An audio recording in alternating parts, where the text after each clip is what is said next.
রাত্রে, এবং তারপরে যদি সে দোয়া করে, ওযু করে সে নামাজ পড়ে, সে যে নামাজও কবুল হবে এবং যত কঠিন চাওয়া আছে পাওয়া আছে সে যদি দোয়া করে, তখন আল্লাহ সুবহানাহু ওয়া তাআলা তার এই দোয়ার বরকতে আল্লাহ তাআলা কবুল করে যে চায়, যা সে চায় আল্লাহ তাআলা তাকে দান করবেন। দেখুন, আয়েশা সিদ্দিকা রাদিয়াল্লাহু তাআলার কাছে সিগনিফিক্যান্ট নলেজ যেগুলো, সেগুলো কিন্তু সংরক্ষিত ছিল।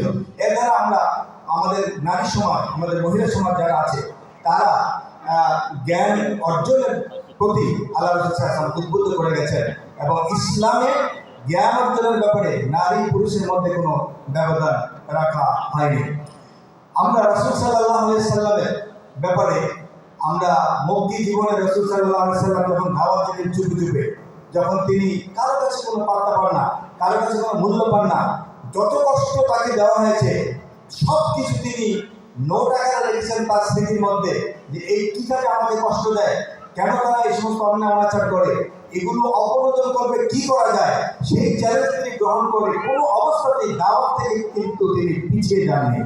এবং মক্কায় দাওয়াত দেওয়ার পরে যখন তাকে একেবারে অপাঙ্কিয় ঘোষণা করা হলো, তাকে হত্যার হুমকি দেওয়া হলো, মেরে ফেলা হবে, আল্লাহর নির্দেশে তিনি 622 খ্রিস্টাব্দে মক্কা থেকে মদিনায় হিজরত করে চলে গেলেন। এবং সেখানে যাওয়ার একদিকে তাকে কি করা হচ্ছে, অত্যাচার করে বের করে দেওয়া হচ্ছে, আর আরেকদিকে শত শত যুবকেরা গাছের উপরে, বিল্ডিং এর উপরে, বিভিন্ন জায়গায় উঠে ওই আসে মুহাম্মদ, সকলে বলছে আলা আল বদরু আলাইনা মিন সানিয়াতিল ওয়াদাই ওয়াজাবা শুকরু আলাইনা মা দাআ লিল্লাহি দাই।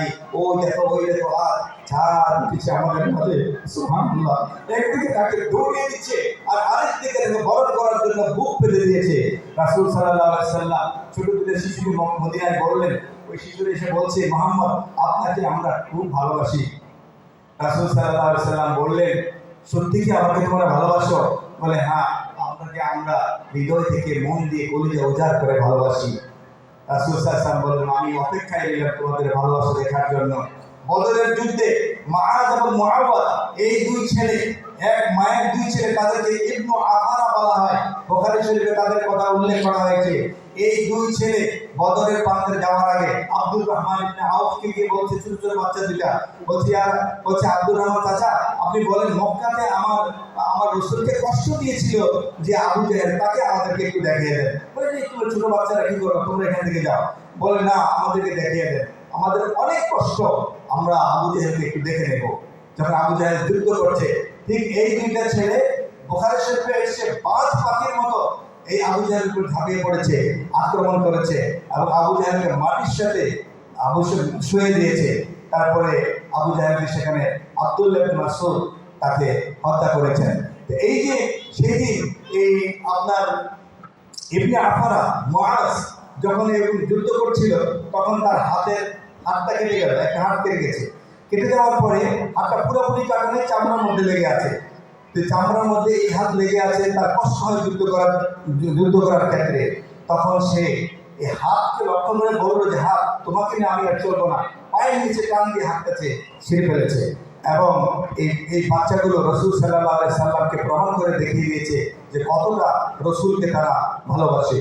প্রিয় আমার অডিয়েন্স, আমরা যারা শুনছি, রাসূল সাল্লাল্লাহু আলাইহি সাল্লামকে তার দিন কায়েমের জন্য, দিন প্রতিষ্ঠার জন্য, আজকে পর্যন্ত ১৫০০ বছর পর্যন্ত আমরা কোরআন পাওয়ার জন্য রাসূল সাল্লাল্লাহু আলাইহি সাল্লামকে সর্বতভাবে নারীরা সহযোগিতা করেছেন, শিশুরা সহযোগিতা করেছেন, যুবকেরা সহযোগিতা করেছেন, বৃদ্ধরা সহযোগিতা করেছেন, সর্বোপরি সহযোগিতা করেছেন। এবং তিনি আল্লাহর কাছে একটা দোয়া করেছেন যে, আমি এই নীতি অনেক দাওয়াত দিলাম, এখন আমার দরকার, এই যে আমাদের ছেলে কোরআন তেলাওয়াত করে গেল, ওয়াজআলনি মিন লাদুনকা সুলতানান নাসিরা। এই সুলতানান নাসিরা শব্দের অর্থ হচ্ছে, আল্লাহ আমাকে এমন একটা রাষ্ট্র দেন, যে রাষ্ট্রের মাধ্যমে আপনি যে বাণীগুলো আমার কাছে প্রচার করছেন, সেই বাণীটাকে প্রতিষ্ঠিত করে বিশ্ববাসীর জন্য আমি যেন একটা উদারতা, একটা উজ্জ্বল উদাহরণ, উজ্জ্বল দৃষ্টান্ত আমি রেখে দিতে পারি।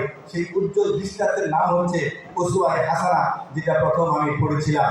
এই উসওয়ায়ে হাসানা, রাসূলুল্লাহ সাল্লাল্লাহু আলাইহি ওয়াসাল্লামের যে আদর্শ, বিশ্বের বহু মানুষ বহু ভালো কথা বলেছে, নারীর অধিকারের কথা বলেছে, শিশুর অধিকারের কথা বলেছে, মানবাধিকারের কথা বলেছে। আপনি দেখুন, রাসূল সাল্লাল্লাহু আলাইহি ওয়াসাল্লাম যে এই সমস্ত কথা শুধু বলেছেন এরকম না, অন্য মনীষীদের সাথে তার সাথে পার্থক্য হচ্ছে যে তিনি নিজে সেটা বাস্তবায়ন করে দেখিয়ে গেছেন। এটা তার জীবনে একেবারে অত্যন্ত আদর্শ, যে তিনি নারীকে সম্মান করেছেন, নিজে সম্মান করে দেখিয়েছেন। নারীরা যখন তার স্ত্রী ছিল তাদের সেখানে তিনি উদাহরণ স্থাপন করেছেন এবং তিনি বলেছেন যে তোমাদের মধ্যে সে একটু উত্তম যে তার স্ত্রীদের কাছে উত্তম, বলে আমি নিজে আমার স্ত্রীদের কাছে উত্তম। সুবহানাল্লাহ। এবং এটার প্রমাণ হচ্ছে যে আয়েশা সিদ্দিকা রাদিয়াল্লাহু তাআলা আনহা তার কাছে গিয়ে হুজুর ইন্তেকালের পরে সাহাবায়ে কেরাম গিয়ে বললেন যে আচ্ছা বলুন তো আমার রাসূল সাল্লাল্লাহু আলাইহি ওয়াসাল্লামের দিন রজনী কেমন কেটেছে, তার আখলাক কেমন ছিল একটু বলুন। আয়েশা সিদ্দিকা বলেন কি বলো তোমরা কি আল্লাহ তাআলার কোরআন, তোমরা কি কোরআন পড়ো না? তো তারা বললেন হ্যাঁ কোরআন তো পড়ি।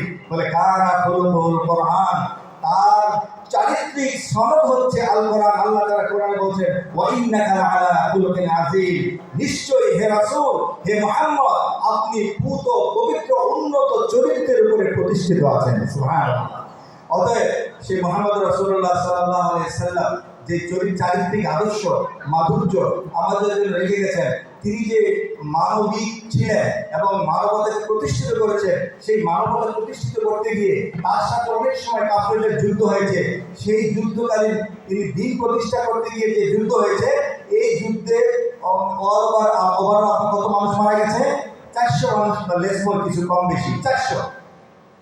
তিনি একটা সনদ দিয়েছেন বিশ্ববাসীর জন্য, একটা মডেল উপস্থাপন করেছেন যাতে মানুষ মারা গেছে 400।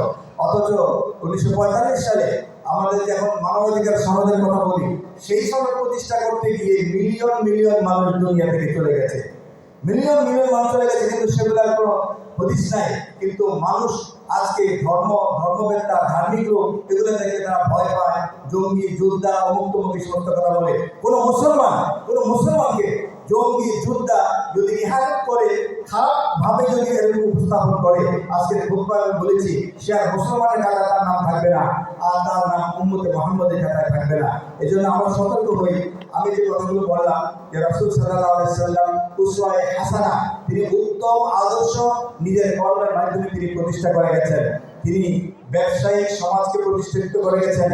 তিনি উম্মতদেরকে বেশি বেশি করে উদ্যোক্তা হওয়ার জন্য, ব্যবসায়ী হতে নিজে এন্টারপ্রেনার মুহাম্মদ, যে তিনি উদ্যোক্তা ছিলেন, উদ্যোক্তা তৈরি করে গেছেন। সাহাবায়ে কেরাম ব্যবসা বাণিজ্যের মাধ্যমে সারা পৃথিবীতে ছড়িয়ে পড়েছেন, যার বরকতে আমরা এই চট্টগ্রামে দিয়ে আপনার সেই হযরত ওমর রাদিয়াল্লাহু তাআলার সময়ে এদেশে ইসলাম আগমন করেছে। তারা বাণিজ্যিক আরব কাফেলা এদেশে ঢুকেছে, তাদের আখলাক চরিত্র ভালোবাসা প্রেম, তাদের ব্যবসা বাণিজ্যের সততা নিষ্ঠা আন্তরিকতা দেখে এই সাবকন্টিনেন্টে মানুষ মুসলমান হতে শুরু করেছে। আর আনুষ্ঠানিকভাবে পরবর্তীতে আপনারা দেখেছেন যে পাকিস্তানের দাতাইগঞ্জে বক্স প্রথমে সাবকন্টিনেন্টে ইসলাম প্রচার করেন, তারপরে আনুষ্ঠানিকভাবে এরপরে আপনার খাজা মঈনুদ্দিন চিশতি এবং শাহজালাল আল ইয়ামানি, আপনার মাহিসর, তারপরে নিয়ামতুল্লাহ, তারপরে আপনার চট্টগ্রাম অনেক আউলিয়া কেরাম, অর্থাৎ বাংলাদেশে আউলিয়া কেরামের মাধ্যমে সেই উসওয়ায়ে হাসানা প্রচারিত হয়েছে। আমরা যারা আজকে রাসূল সাল্লাল্লাহু আলাইহি সাল্লামের সিরাত জানার জন্য, শোনার জন্য এখানে এসেছি, যতটুকু সম্ভব অল্প সময়ের ভিতরে আল্লাহর কোরআন যেমন বলে শেষ করা যাবে না, রাসূলুল্লাহ সাল্লাল্লাহু আলাইহি ওয়াসাল্লামের সিরাত বর্ণনা করেও শেষ করা যাবে না। আজকে যে কথাগুলো বললাম তার মধ্যে আমরা পেলাম যে ছোট হলেও আমরা ভালো কাজে সহযোগিতা করা এবং যুদ্ধ বিগ্রহের যে চিন্তা তার মাথায় ছিল, এটা কীভাবে অপনোদন করা যায়। তিনি রাষ্ট্র প্রতিষ্ঠার মাধ্যমে সমাজ থেকে সর্বপ্রকার অনাচার তিনি দূর করেছিলেন এবং সেই দূর করার মডেল সরাসরি অনুসরণ করেছেন খোলাফায়ে রাশিদিন। পরবর্তী 30 বছরে সারা দুনিয়াব্যাপী ইসলামকে ছড়িয়ে দিয়েছেন, তার মাধ্যমে আমরা ইসলাম পেয়েছি। আল্লাহ সুবহানাহু ওয়া তাআলা রাসূলুল্লাহ সাল্লাল্লাহু আলাইহি ওয়াসাল্লাম থেকে শুরু করে এ পর্যন্ত আমাদের কাছে দ্বীন পৌঁছানোর জন্য যারা ত্যাগ প্রতিজ্ঞা এবং শহীদ হয়েছেন, আল্লাহ সুবহানাহু ওয়া তাআলা সকলকে তাদের শহীদি মর্যাদা কোটি কোটি গুণ বাড়িয়ে দিন। সকলে বলেন আমিন। আমরা যারা অনুসরণ করছি, আল্লাহ সুবহানাহু ওয়া তাআলা আমাদেরকে শহীদ অনুসরণ করে হাসরের ময়দানে রাসূলের উম্মত হয়ে আমরা যারা তার শাফাআত নিয়ে জান্নাত লাভ করতে পারি, হাউজে কাউসার পানি নসিব করে আমাদের হয়, আমরা যারা তার সাথে জান্নাতে থাকতে পারি। আল্লাহ পাকের কাছে সেই দোয়া কামনা করে আমি আমার আলোচনা শেষ পর্যন্ত পৌঁছে গেছি। আমার সিলেট কৃষি বিশ্ববিদ্যালয় কর্তৃপক্ষ আমাকে আলোচনা করার জন্য যে চুজ করেছেন, আসলে আমার সেই যোগ্যতা নেই। যাই করেছি, যাই বলেছি, আমি তাদেরকে কৃতজ্ঞতা জানাই, ধন্যবাদ জানাই। সকলকে ধৈর্য ধারণ করে আলোচনা শোনার জন্য আবারও ধন্যবাদ জানাই। এখানে আলোচনা শেষ করছি। আসসালামু আলাইকুম ওয়া রাহমাতুল্লাহি ওয়া বারাকাতুহু।